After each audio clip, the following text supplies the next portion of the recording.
Haleluya, Tuhan Yesus itu baik. Amin. Shalom Bapak Ibu yang dikasihi oleh Tuhan. Senang sekali saya menjumpai kembali Bapak Ibu untuk membagikan berkat firman Tuhan. Dan saya percaya firman Tuhan adalah harta yang terbaik, harta yang terindah. Dan firman Tuhan adalah kekuatan Allah yang menyelamatkan kita semuanya. Amin. Puji Tuhan. Oleh anugerah Tuhan kita dipertemukan kembali. Dan hari ini saudaraku, saya akan berbicara tentang jangan kamu bodoh. Mari kita akan melihat di dalam Efesus pasal 5 ayat yang ke-17. Demikian bunyi firman Tuhan. Sebab itu janganlah kamu bodoh, ya, tetapi usahakanlah supaya kamu mengerti kehendak Tuhan. Saudaraku, Tuhan tidak mau kita bodoh. Amin. Tuhan mau kita cerdik, ya, cerdik seperti ular dan tulus seperti merpati. Itu ditulis di dalam Matius pasal 10 ayat yang ke-16. Ketulusan tanpa kecerdikan, oon, blow on, bodoh, foolish. Tapi kecerdikan tanpa ketulusan itu berbahaya banget. Ya. Saudaraku, orang bodoh dalam konteks Efesus pasal 5 ayat 17 tadi adalah orang-orang yang tidak mau mengerti kehendak Tuhan, tidak mau berjuang, tidak mau berusaha supaya kehidupan rohaninya makin maju di dalam Tuhan. Orang bodoh adalah orang yang membiarkan dirinya tetap stagnan, tidak mau bergerak rohaninya. Ya, saudaraku, mogok rohaninya, saudaraku. Ya, tidak ada kerinduan untuk terus mengupgrade hidupnya, untuk terus mengerti kehendak Tuhan. Ya, saudaraku, ini adalah kesuaman. Ini adalah suam-suam kuku, seperti jemaat yang ada di Laodikia. Jemaat ini mengalami kesuaman. Jemaat ini mengalami stagnan di dalam kehidupan rohaninya. Tidak pernah maju. Sudah 10 tahun ikut Tuhan, sudah 30 tahun mengiring Yesus, sudah 40 tahun menjadi orang Kristen, tetapi imannya tidak pernah bertumbuh, rohaninya tetap menjadi kanak-kanak. Kalau dengar firman Tuhan keras, dia marah. Kalau dengar firman Tuhan yang menemplak kekudusan, firman Tuhan yang memberitakan pembersihan, kesucian dan segala, ya, telinganya menjadi merah, ya, hatinya panas. Ya, saudaraku, tidak terima ketika firman Tuhan keras diberitakan. Nah, saudaraku yang dikasihi oleh Tuhan, karena itu jangan biarkan, ya, hidup rohanimu menjadi stagnan. Harus bergerak, harus progresif, harus tambah hari tambah maju. Kapasitas iman kita harus makin luas untuk mengenal Tuhan. Amin. Bapak Ibu yang dikasihi Tuhan, orang bodoh adalah orang yang tidak mau berusaha untuk mengerti kehendak Tuhan. Orang bodoh adalah orang yang tidak punya keinginan untuk maju. Ya, wes begini-begini ajalah cukup. Ya. Nah, saudara yang dikasihi Tuhan, itu adalah kesuaman rohani. Hati-hati, saudaraku. Dan orang bodoh itu, saudaraku, adalah orang yang mudah disesatkan, mudah dibelokkan dari kebenaran. Orang bodoh itu gampang dibohongin. Orang bodoh itu gampang ditipu, saudaraku.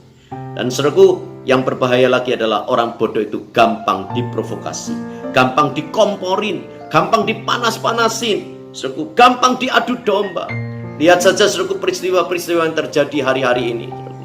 Ya, bagaimana masyarakat mudah terprovokasi, mudah diadu domba, ya, sehingga terjadi keributan kelompok A melawan kelompok B, ya, golongan A melawan golongan B.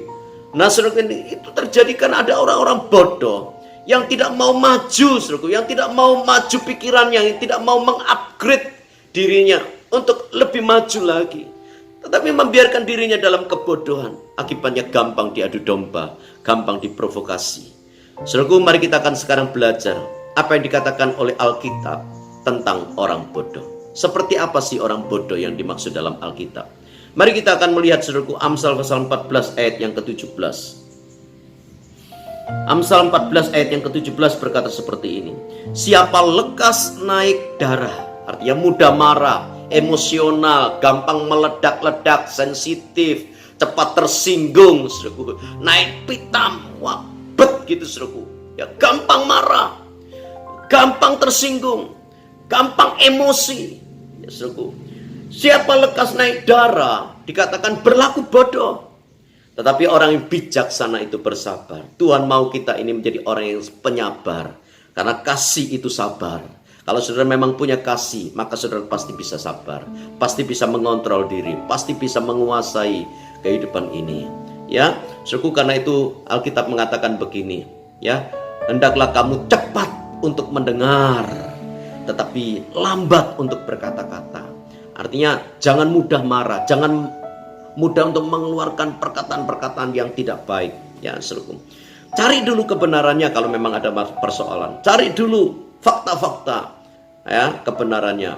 Baru nanti kita urus, ya, dengan kepala yang dingin, dengan bermusyawarah dan sebagainya, saudaraku. Bukan dengan emosi yang meletup-letup, bukan dengan kemarahan yang meledak-ledak, saudaraku. Ya, orang bodoh itu lekas naik darah, tapi orang yang bijaksana itu bersabar. Satu kali, saudaraku, Musa diperintahkan oleh Tuhan. Pada waktu itu orang-orang Israel sedang kehausan. Mereka menuntut Musa untuk memberi minum. Lalu kemudian Musa mengadukan persoalan ini kepada Tuhan. Lalu Tuhan berkata begini, oke, sekarang kamu berbicara kepada gunung batu itu atau bukit batu itu, ya. Lalu kemudian Musa menjumpai orang-orang Israel. Orang-orang Israel terus mendesak, mereka terus marah kepada Musa dan seterusnya. Tersulutlah emosi dari Musa ini, saudaraku. Lalu kemudian karena di tangan Musa ada tongkat, ya, dia pukul bukit batu itu, bahkan sampai 2 kali, peletak-peletak, ya. Lalu kemudian Tuhan memanggil Musa. Tuhan murka kepada Musa, ya. Tuhan berkata, aku perintahkan kamu untuk berbicara kepada bukit batu itu, tetapi kamu memukul bahkan sampai 2 kali. Engkau tidak menghargai aku, engkau tidak menghormati aku. Kamu tidak akan masuk ke dalam tanah perjanjian. Kamu hanya melihat dari jauh, tapi kamu tidak boleh masuk ke dalam tanah perjanjian. Saudaraku, kebodohan itu, ya, menetap di dada orang yang marah, ya, orang yang suka marah itu bodoh, kata firman Tuhan.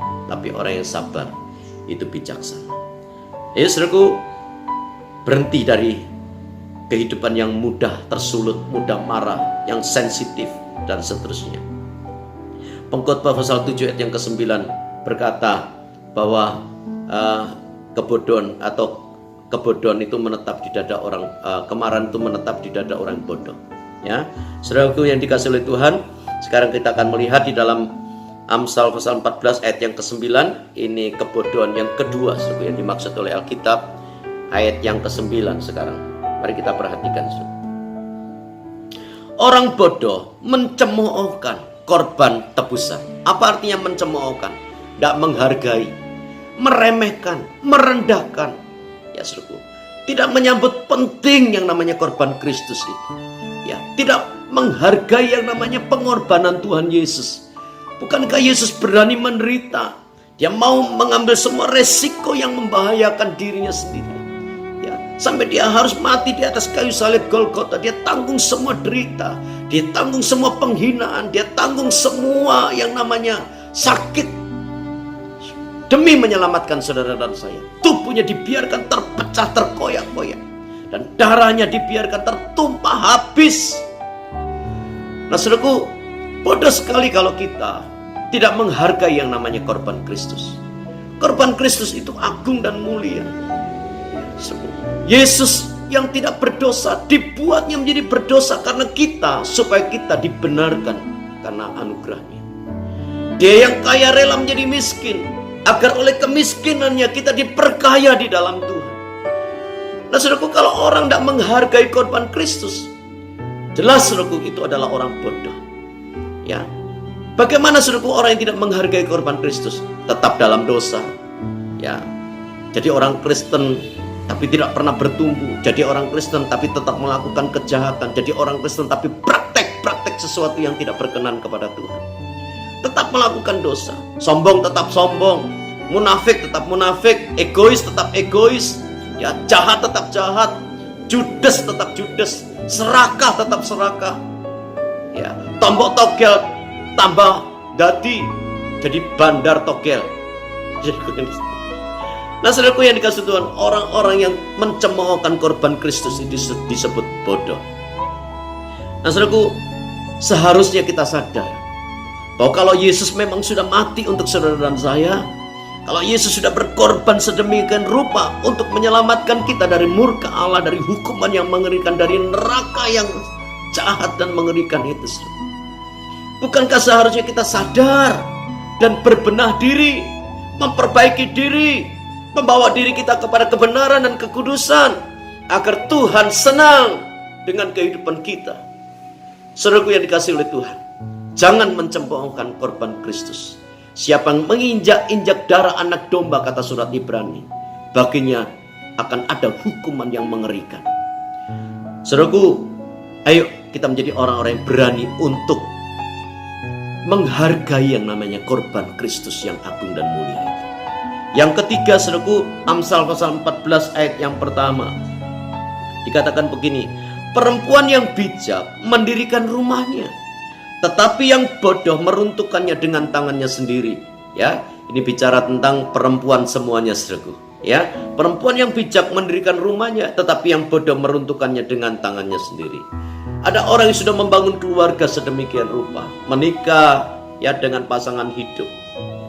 Tapi dalam perjalanan pernikahan ini, saudaraku, ya, ada persoalan-persoalan terjadi dalam keluarga, dalam rumah tangga.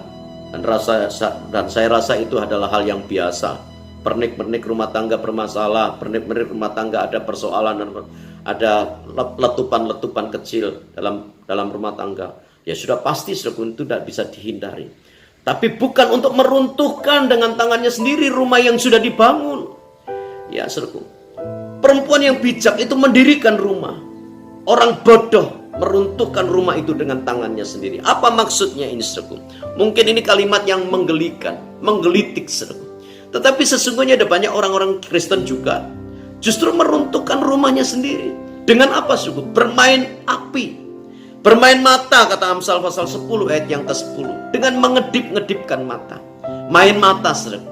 Sudah punya istri, sudah punya keluarga, sudah punya suami, bukan menjaga keluarganya tetap utuh, bukan menjaga suaminya tetap baik, bukan menjaga istrinya tetap baik, tetapi justru mengedipkan mata. Apa mengedipkan mata? Main gila, saudaraku. Ya, kalau suami main gila dengan perempuan lain, kalau istri bermain gila dengan suami orang lain atau pria lain yang bukan suami. Sudah punya suami, bahwa ya suaminya dijaga yang baik. Kalau saudara sudah beristri, bahwa ya dijaga istrinya dengan baik. Sudah berkeluarga, berumah tangga, ya dijaga rumah tangganya, keluarganya dengan baik, tetap utuh. Jangan biarkan, saudaraku, rumahmu runtuh, rumahmu hancur dengan kita mengedipkan mata. Amsal 10 ayat yang ke-10 tadi, saudaraku. Sekarang kita akan melihat, saudaraku, bagian yang keempat, ya, dikatakan orang bodoh, ya. Oke, Amsal pasal 15 ayat yang kelima. Dikatakan begini, orang bodoh menolak didikan ayahnya, tetapi siapa mengindahkan teguran adalah bijak. Tuhan mau kita ini menjadi orang-orang yang bijak. Orang bijak itu kalau dia mengindahkan teguran, kalau dia mengindahkan nasihat, kalau dia mengindahkan, menghargai yang namanya nasihat-nasihat. Sungguh memang betul pada waktu didikan diberikan, kata firman Tuhan, itu memang tidak membuat kita nyaman. Karena didikan itu seperti rotan yang diayunkan. Karena kita salah, karena kita sudah mulai melenceng. Ya, saudaraku, tapi percayalah, saudaraku, di setiap didikan, di setiap teguran, di setiap nasihat, di dalamnya pasti ada maksud kasih dan kebaikan. Sama-sama yang setuju katakan amin. Karena itu mari kita terima didikan itu dengan baik. Kita terima nasihat-nasihat firman Tuhan. Saudaraku, sebagai orang tua, saya ingin anak-anak saya ini hidup dalam kebenaran. Kalau dia mulai melenceng, maka saya harus pergunakan rotan. Kata firman Tuhan, pergunakan rotan. Anakmu tidak akan mati dengan rotan, ya, tapi justru engkau akan menyelamatkan. Tapi orang tua yang lemah, orang tua yang tidak mendidik, orang tua yang membiarkan anaknya di dalam kesalahan, satu kali nanti ayahnya akan menangis. Kenapa? Anaknya akan hidup dalam dosa, dan itu akan memedihkan hati orang tua. Karena itu jangan biarkan anakmu hilang, ditelan oleh arus dunia ini. Pergunakan tongkat, pergunakan rotan, saudaraku, untuk membawa anakmu itu kepada kebenaran. Saudaraku, ayah di sini bisa ayah secara jasmani, tetapi saudaraku, secara rohani yang dimaksud ayah itu kan Bapak, saudaraku. Bapak kita di surga. Dia mendidik kita, dia menasihati kita, dia menegur kita dengan maksud kasih yang luar biasa, supaya kita tidak tersesat, supaya kita tidak salah arah, supaya kita tidak terjatuh dalam dosa. Orang yang mendengarkan didikan itu akan menjadi bijak. Orang yang memperhatikan, mengindahkan nasihat dan teguran itu akan selamat. Ya, oke. Yang kelima, saudaraku, Matius 25 ayat yang ketiga. Ya, kalau sudah membaca pasal-pasal ini, saudaraku, akan saudara temukan cerita tentang 5 gadis yang bijaksana dan 5 gadis yang bodoh. Ya, sama-sama sedang menantikan kedatangan mempelai. Saudaraku, mereka sama-sama mempersiapkan diri. Tapi saudaraku, yang bodoh itu hanya punya pelita tapi tidak membawa minyak. Sedangkan orang yang bijaksana, dia punya pelita dan juga punya cadangan minyak. Dia tahu menunggu Tuhan, ya. Saudaraku, itu membutuhkan waktu yang panjang, perlu bersabar. Itu sebabnya perlu yang namanya minyak cadangan, saudaraku. Tapi 5 gadis yang bodoh, mereka mengabaikan minyak itu.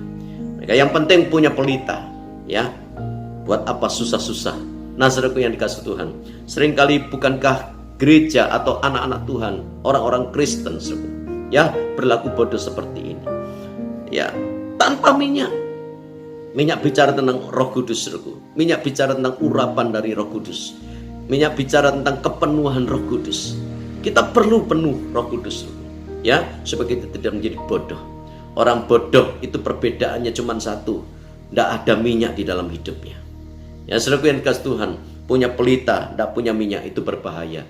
Satu kali ketika mereka sedang menantikan mempelai itu, mereka tertidur. Dan waktu ada berita atau suara yang mengatakan mempelai datang, songsonglah dia, saudaraku yang dikasih Tuhan. Lalu mereka terbangun, mereka membereskan pelitanya. Tapi saudaraku, 5 gadis yang bijaksana pelitanya tetap menyala karena ada cadangan minyak. Sementara gadis-gadis yang bodoh itu pelitanya padam. Dan karena pelitanya padam, dia tidak boleh masuk ke dalam ruang perjamuan pernikahan anak domba Allah itu. Lalu kemudian 5 gadis yang bodoh ini pergi ke pasaran mencari minyak, tapi minyak tidak didapati. Nah, saudaraku, waktu mereka kembali ke tempat pernikahan itu, ya, dia mengetuk-ngetuk pintu karena pintu sudah ditutup. Apa yang didengar oleh 5 gadis yang bodoh ini? Dari balik tembok itu ada suara yang mengatakan, "Enyahlah kamu, pergilah kamu, kamu semua pembuat kejahatan." Saudaraku yang dikasih Tuhan, aku tidak mengenal kamu. Jangan sampai karena kebodohan kita ditolak oleh Tuhan. Jangan sampai karena kebodohan surga menolak saudara dan saya. Ya, yang keenam, saudaraku, Lukas pasal 12 ayat 20 dan 21. Ya, dikatakan begini, saudaraku. Ya. Demikianlah jadinya kalau orang ini hidup bagi dirinya sendiri, tidak peduli, ya, punya kekayaan, punya segalanya, diberkati Tuhan luar biasa, bukan untuk hidupmu sendiri, tapi Tuhan mau kita ini menjadi berkat. Tuhan mau kita ini berbagi kepada orang lain. Tuhan mau kita ini mengulurkan tangan untuk orang-orang yang membutuhkan. Kalau saudara diberkati, ya, saudaraku, perhatikan baik-baik. Jangan hidup bagi dirimu sendiri. Ayo berbagi. Ayo saudara belajar untuk memberi kepada orang lain, ya, supaya nama Tuhan dipermuliakan. Lewat perbuatan baik kita, nama Bapa kita dipermuliakan. Saudaraku, jangan karena egois kita menjadi bodoh. Ya, orang bodoh itu tidak mau berbagi, orang bodoh itu hidupnya tidak mau menjadi berkat. Yang penting aku cukup, aku berkelimpahan, aku menikmati, aku hidup dalam suasana yang diberkati, tetapi tidak mau peduli sama orang lain, itu orang bodoh. Ya. Lalu kemudian Galatia pasal 3 ayat 1, saudaraku. Ya, ini sebagai Alkitab mencatat orang bodoh, ya. Yang ketujuh dikatakan, mengapa engkau memulainya di dalam roh tetapi mengakhirinya di dalam daging? Mengapa engkau sekarang dibelokkan hatimu dari kebenaran firman Allah? Hai kamu orang-orang Galatia yang bodoh, kata firman Tuhan, ya. Saya akan bacakan dulu ya, saudara, supaya kita mendapatkan gambaran yang jelas tentang ayat ini. Dikatakan begini, hai orang-orang Galatia yang bodoh, siapakah yang telah mempesona kamu? Bukankah Yesus Kristus yang disalibkan itu telah dilukiskan terang di hadapanmu? Adakah kamu sebodoh itu? Kamu telah mulai dengan roh, maukah kamu sekarang mengakhirinya di dalam daging? Orang bodoh yang ketujuh yang dikatakan firman Tuhan adalah orang-orang yang tidak mampu menyelesaikan pertandingan imannya sampai garis akhir. Bodoh banget, saudaraku. Sudah berkorban banyak, sudah mengiring Kristus sedemikian lama, sudah ikut Tuhan sudah sedemikian lama, tapi karena sesuatu hal dia kecewa, dia tinggalkan Tuhan, tidak mencapai garis akhir. Itu orang bodoh. Saudaraku yang dikasih, orang bodoh adalah orang yang sudah hampir masuk finish, tapi kemudian berbalik tinggalkan garis finish itu. Itu orang bodoh, saudaraku. Orang bodoh itu mengakhirinya di dalam daging. Orang bodoh mengakhirinya di dalam kebodohannya sendiri. Saudaraku yang dikasih oleh Tuhan, ayo kita seperti Rasul Paulus, ya. Ditulis di dalam 2 Timotius pasal yang ke-4 ayat yang ke-7. Aku telah mengakhiri pertandingan yang baik. Aku telah mencapai garis akhir dan aku telah memelihara iman. Sekarang telah tersedia bagiku mahkota kebenaran yang akan dikaruniakan kepadaku oleh Tuhan, Hakim yang adil pada harinya. Tetapi bukan hanya kepadaku, melainkan juga kepada semua orang yang merindukan kedatangannya. Saudaraku yang dikasih Tuhan, orang yang bodoh tidak akan pernah mendapatkan reward dari Tuhan. Orang yang bodoh tidak akan pernah mendapatkan mahkota kehidupan. Orang yang bisa mengakhiri pertandingan imannya dengan baik, yang bisa mencapai garis akhir, yang mengakhirinya di dalam roh, memulai di dalam roh dan mengakhirinya di dalam roh, yang akan menerima reward penghargaan dari Tuhan, yang akan menerima mahkota kemuliaan seperti Rasul Paulus berkata tadi, aku telah mencapai garis akhir. Apapun kesulitan kita hari ini, jangan biarkan itu menghentikan iman saudara. Apapun penderitaan yang hari ini engkau sedang alami, jangan membuat engkau berhenti untuk terus mengasihi Tuhan. Sebaliknya saudaraku, ayo kita menjadi orang-orang yang tetap mengasihi Tuhan, tetap memuliakan nama Tuhan, tetap setia sampai pada akhirnya. Ya saudaraku yang kasih Tuhan, biarlah firman Tuhan ini memberkati kita semuanya, dan kita tetap setia dan tetap taat kepada Tuhan sampai akhir hidup kita. Selamat berjuang dengan iman saudara dan mencapai garis akhir. Tuhan Yesus memberkati kita semuanya. Amin.